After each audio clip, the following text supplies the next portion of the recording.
ایک سوال یہ آیا کہ کسی انسان کو کیا جھک کر سلام کر سکتے ہیں؟ بعض لوگوں کی عادت ہوتی ہے بالکل جھک کر سلام کرنا کیسا، یہ واقعی ایک مسئلہ کئی جگہ پیش آ جاتا ہے۔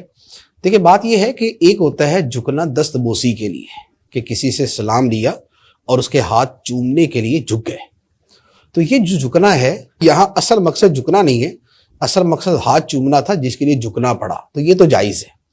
جبکہ جس کے ہاتھ چومے اس کا ہاتھ چومنا جائز ہو، یعنی یہ نہیں ہے کہ پرلے درجے کا فاسق فاجر ہے اور اس کی تعظیم کے لیے اس کا ہاتھ چوم رہے، تو ایسے فاسقوں کی تعظیم جب وہ ویسی جائز نہیں ہوتی۔ ہاں ماں باپ ہیں تو پھر وہ جیسے بھی ہیں ان کے ہاتھ چوم سکتے ہیں۔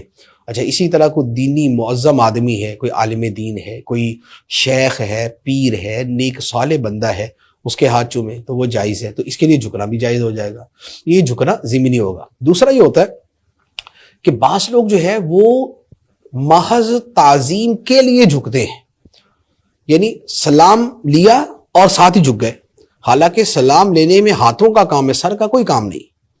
تو یہ جو جھکنا ہے یہ جو ہے یہ قابل توجہ ہوتا ہے۔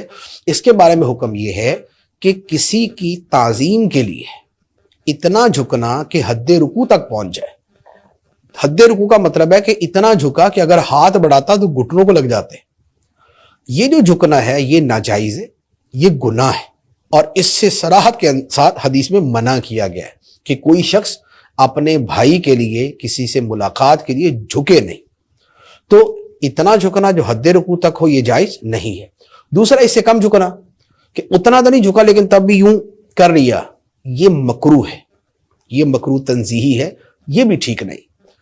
جو تعظیم ہے ہاتھ ملائیں، تعظیم کے قابل ہے ہاتھ چوم لیں، لیکن محض جھکنے کے لیے جو تعلیم ہے یہ صرف اللہ